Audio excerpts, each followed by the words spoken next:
read the MA disclosure thing because of virtual meeting. So, Okay.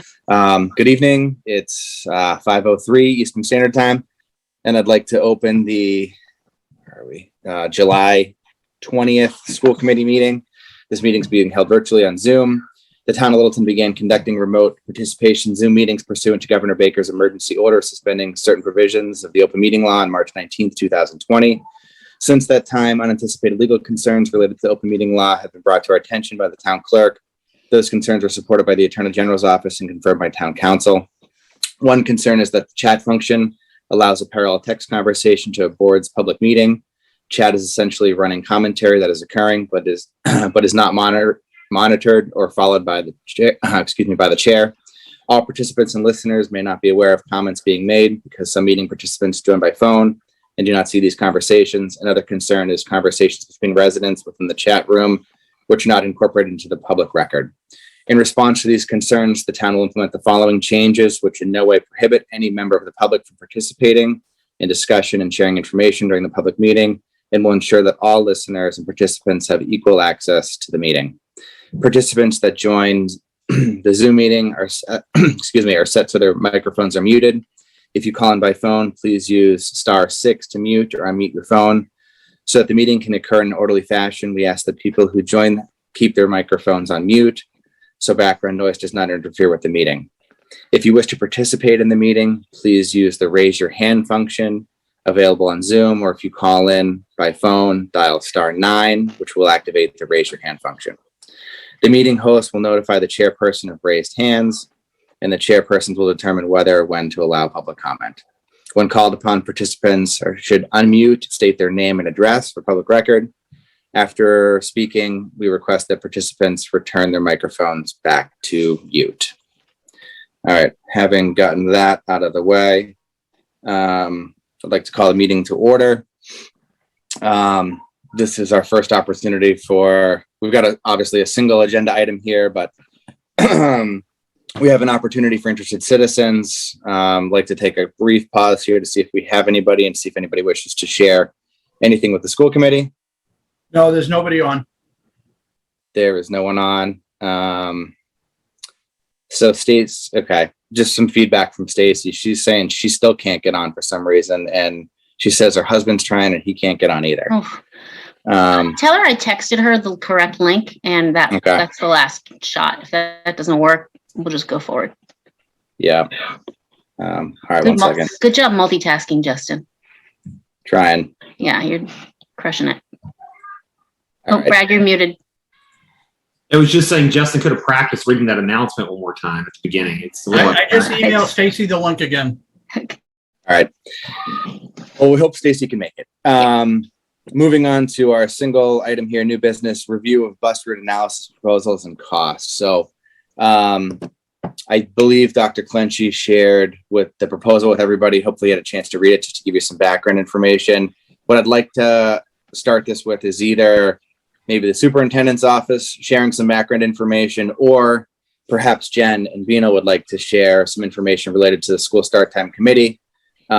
And then we can get into the specifics of the proposal and the spend and things like that. So, Dr. Clenchy, would you prefer to lead the conversation and then have Jen and Bino speak, or the other way around? Well, I can start and then have Jen jump in. I'd like to thank the school start time subcommittee and Jen and Bino for arranging a number of meetings this summer. We've had a few meetings, very productive meetings, and I've had a chance to take a look at school bus times and some of the variables that we need to consider as we work toward a solution or an opportunity, hopefully to tweak our school start times.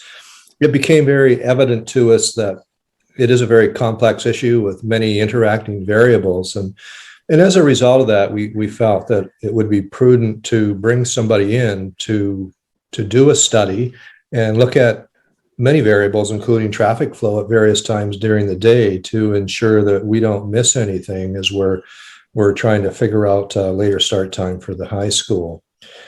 And Acton Boxborough did use the company that we're recommending this evening, and we were able to take a look at the report that they generated, and we were very impressed with the details and especially their attention to all of the factors that one would have to consider when changing school start times.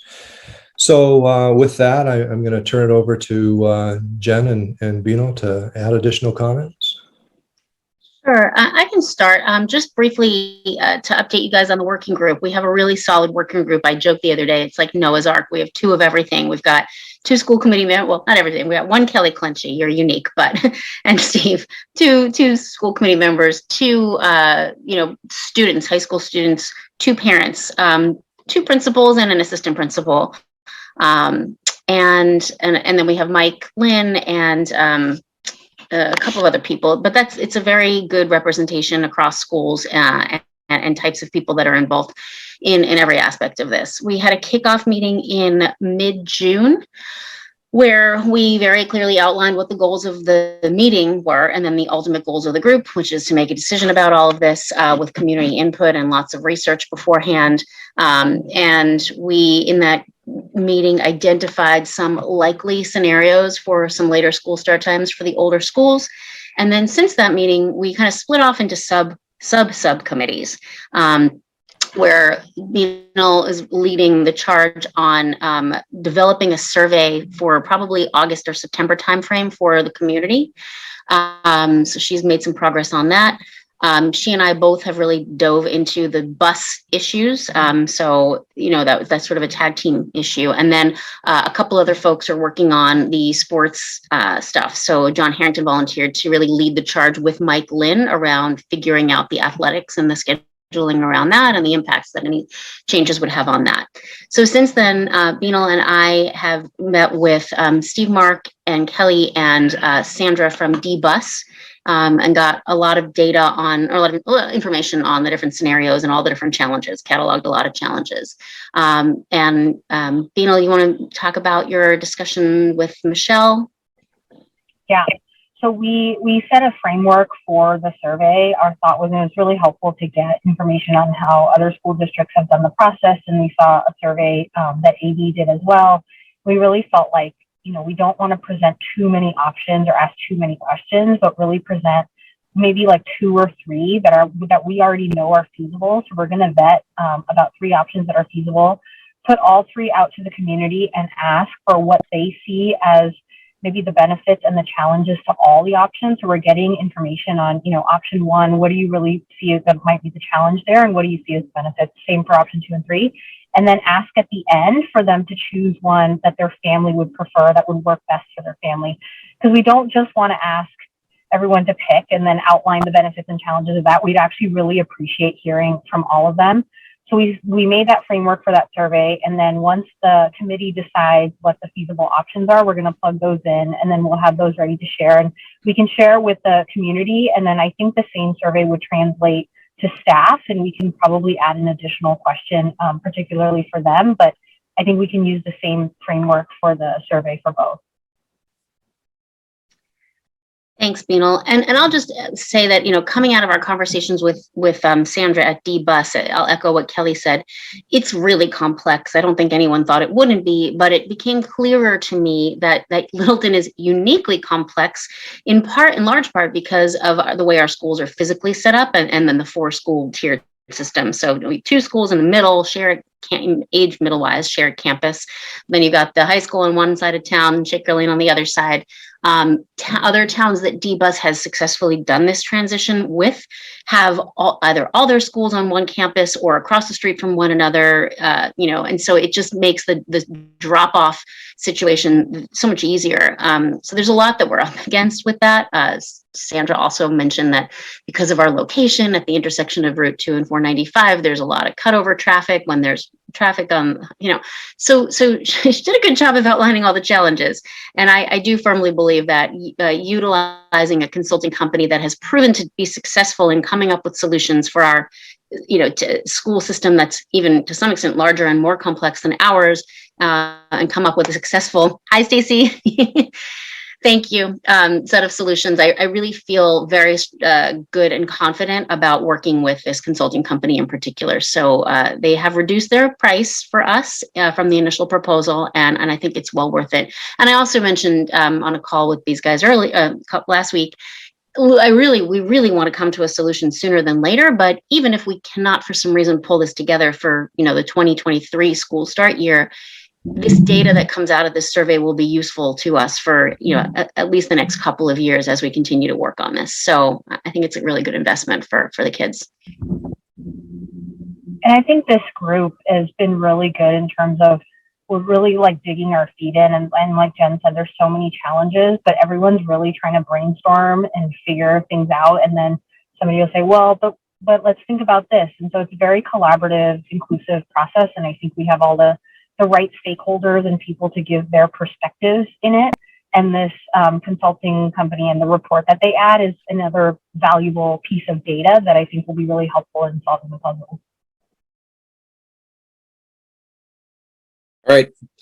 Great. Thanks for sharing how we got to where we are today. Appreciate that. Why don't we hear from maybe Brad or Stacy to see if you folks have got questions related to the proposal or the working group or the superintendent's office, and we can, all five of us can kind of share feedback, questions, and then we can bring this to a vote, because this is a bit unorthodox to be meeting at 5 o'clock anyways. So Yeah, I of course have questions. Stacey, do you want to go first though, or? Well, I'm sorry that I am a little bit late. I had my husband, who's a Zoom expert, who still could not even figure it out. So the only link that worked was the one that I got, I think, from Steve, that I just got. So I apologize. But I did want to say thank you guys very much for all the efforts you put in for this initiative. I know you guys have been working really hard on getting it together. I think it's a good idea to try to see what more information we can kind of tease out, like how this will work for the kids. So, I mean, I'll let Brad Brad always has good questions, so I'll let him take it. I'm a volume shooter. I have a lot of questions, at least. A couple questions. A couple about process, and then about this specific proposal. I really, again, want to echo what Stacey just said. Appreciate all the work that's been going into this by the members of this committee and by members of the community who are helping.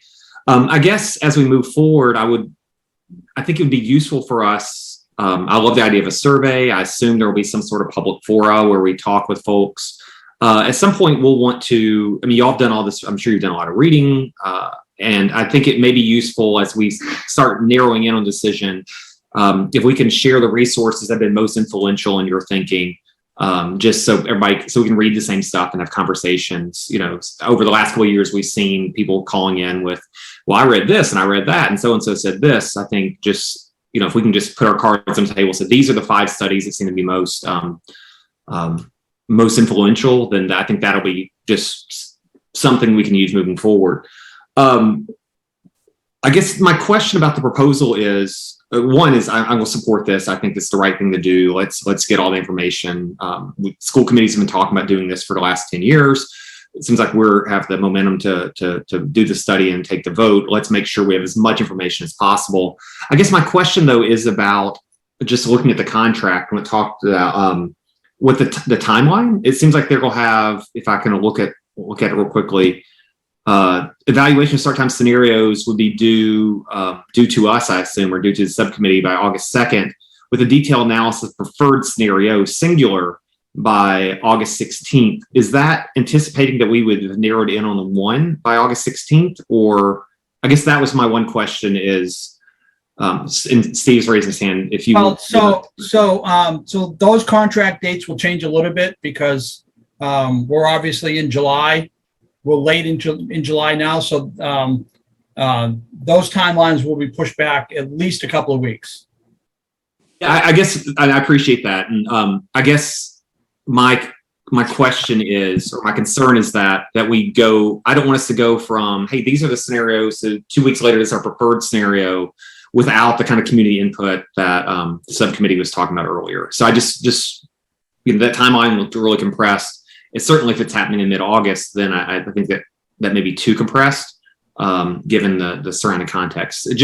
as we move forward, as we get information, I just want to make sure we do have that time. Yeah, no, that's a good point. I think we probably need to talk with the consulting company about the ultimate deliverable. We don't want them to deliver one and only one solution. I think we need them to deliver 2 to 3 viable solutions that we then say, thank you very much. Here's the backup data, that led you to those 2 to 3 options, so that we can back it up and understand how to implement them. And then we put those to the vote in the community survey. Right. That makes perfect sense to me. And, thinking about, talking about the survey, we want informed feedback.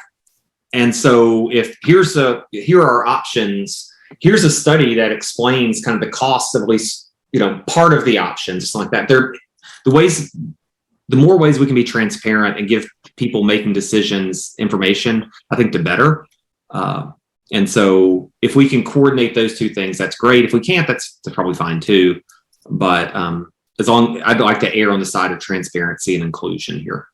Yeah, my understanding is that right after the contract, we have a conversation with them in terms of like launching the project and what the deliverables are. So that's really good feedback in terms of really narrowing down what we want from them. And we certainly, I think the committee is in agreement. We don't want one scenario. We want viable scenarios.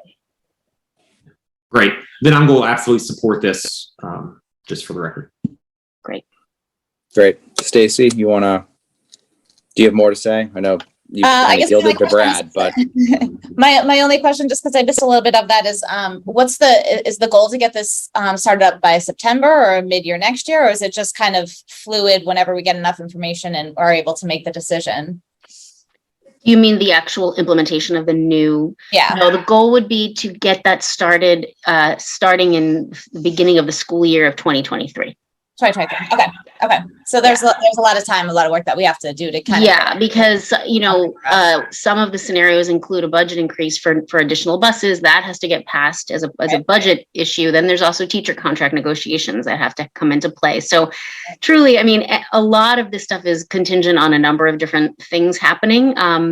We can do our best to get the best scenario from the consulting company, best couple of scenarios voted on by the community. We can all agree as a community and a school board that it all works, even with the teachers. But then there's the budget and the teacher contracts. There's the next real big hurdles. And when do we start talking to the community about this? Or are we trying to come together with a plan to then present, or? Yeah, the plan is that we would get from the consulting company, they would return to us as their deliverable, probably 2 to 3 viable options. That's what we're going to ask them. No more, no less. One option is no change, right? So that's another option. And then we take those 2 to 3 options plus, to keep things as they are, to the community in the form of a survey in probably late August, realistically more like September timeframe. We bring 2 to 4 options total to the community and get community input. And then with all of that, we make a decision as a team. Okay. So if you look on page 9 of that proposal, there are evaluation of start time scenarios. There are multiple options that we're asking them to look at. Okay, great. Gotta open that up. yeah, I see those. Bino or Jen, I mean, you spoke on behalf of the school start time subcommittee, but as individual members of the school committee, do you have anything to add individually? I don't. Feel free if you want to. No, it's all the same. Yep. Okay. I guess my only, my biggest thing is I just hate spending money. Justin, you break up. Justin, you broke up. Justin hates spending money. I heard him. I can't hear you. Yeah. I don't know how I would be able to fix It may have been for his family. No, can you guys hear me better now? Yeah. Okay, great. So just, as a taxpayer, I just hate the idea of spending $30,000 on a study. When you look at it, the man hours that they laid out and the scenarios we're asking for, I'm frugal when it comes to this type of spend. But what I've heard is this company worked for Acton Boxborough. They did a really good job. We were impressed by the output. I'm also a little bit optimistic that if we make no changes, they have a $5,000 savings mechanism for us built into this output that we could somehow realize over the next 6 years and get back to square one. Or if we have to spend 300 grand to put this in place, maybe we only have to spend 295 because of the work they did, and we can somehow, recoup this 30 grand spend. And I'm also kind of hearing that we're not necessarily comfortable moving forward just on our own without the study being done. Yeah, so for all of those reasons, I support it. Although I hate writing a $30,000 check when we kind of. They did come down to 25, if that makes sense. 25 when I feel like we know what we're going to get back. To some degree. Justin, I would love to share with you, I think we should vote anyway tonight, obviously, but I'd love to share with you the output of what they did for AB because it's very impressive. It is not some high level fluff piece. It's like engineering. And I also, even if we make no radical changes to the school start times, I actually believe that we might get a lot of value out of this report anyway, in terms of some efficiencies on the existing bus routes. We might keep the bus routes exactly staggered the way they are, but we might actually find we can shave off 10 or 15 minutes off each bus route, which then gets the little middle school, high school kids to start 15, 20 minutes later. I mean, we can even realize some efficiencies there. So I think there'll be value in this report, even if we decide to keep things status quo. Sure.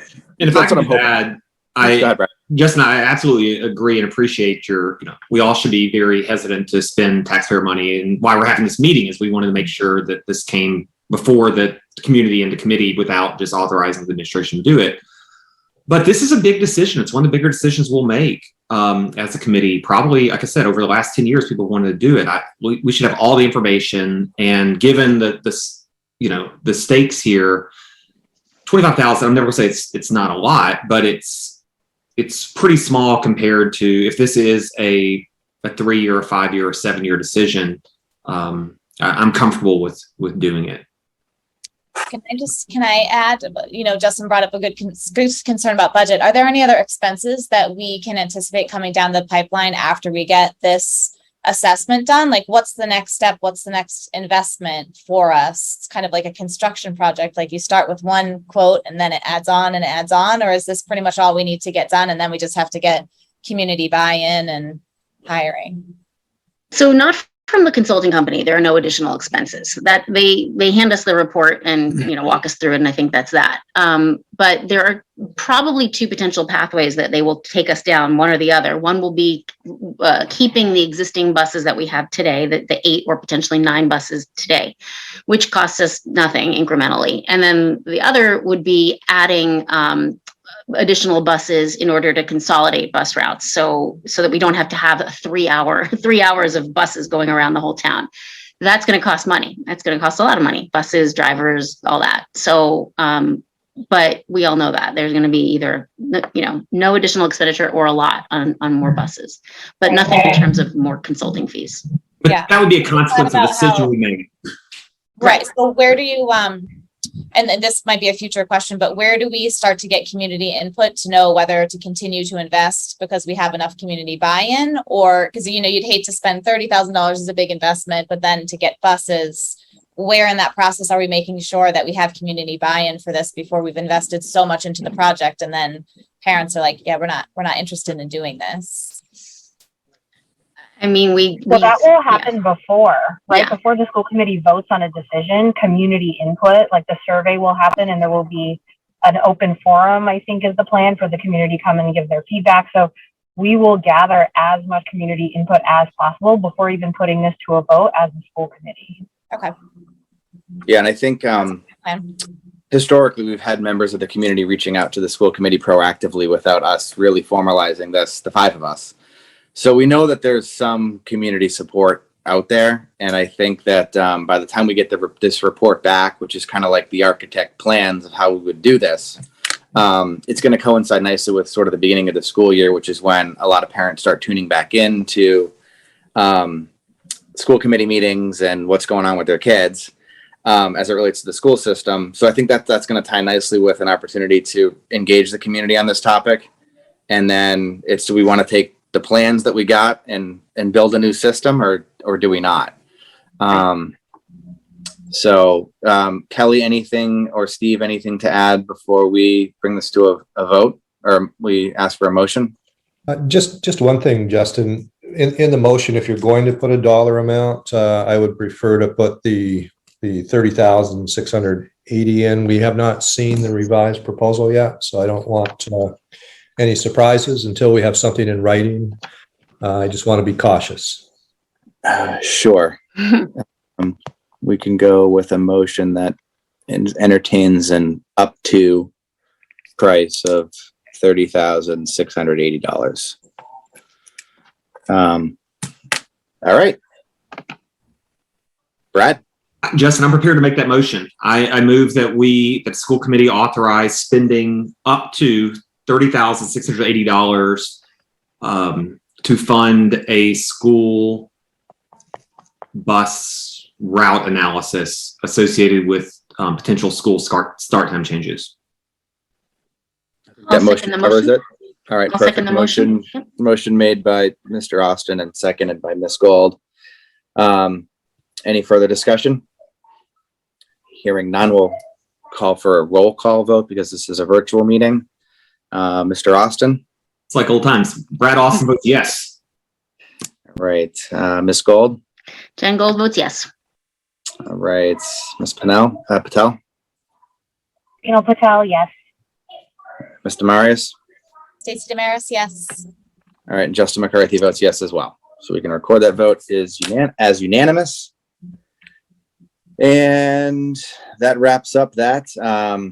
I don't believe there's anything else to discuss unless Kelly, Steve, anybody wants to share anything else. Otherwise, we can entertain a motion to adjourn. I'm good. One item agenda. We'll stick to it. And thank you so much for taking the time to schedule this meeting with us. I'm very pleased with the fact that we can move forward with this company. And as Jen pointed out, it'll give us some great information to use as we continue to move forward. Yep. So we'll authorize that contract and get GPI started as fast as possible. Excellent. Thank you, everybody. The All other right. thing, Justin, so we all know, the retreat is August 18th. Correct. And did we block off the 19th as well? Are we? We have the 19th, but the expectation is I don't think we're going to use it unless Gotcha. we get deep on the 18th and we need to reconvene. But we're going to start 4:00 on the 18th. Is that right, Kelly? I believe that's the time, 4:00. Okay. Perfect. All right. Move to adjourn. Second. All right. This again is a roll call vote made by Mr. Austin and seconded by Ms. Gold. Brad Austin? Brad Austin votes yes. Jen Gold? Jen Gold, yes. Bino Patel? Patel, yes. Stacey Damaris? Stacey Damaris, yes. Justin McCarthy, yes as well. All right. Thanks, everybody. Have a good Thanks, night. everyone. Have fun, Justin.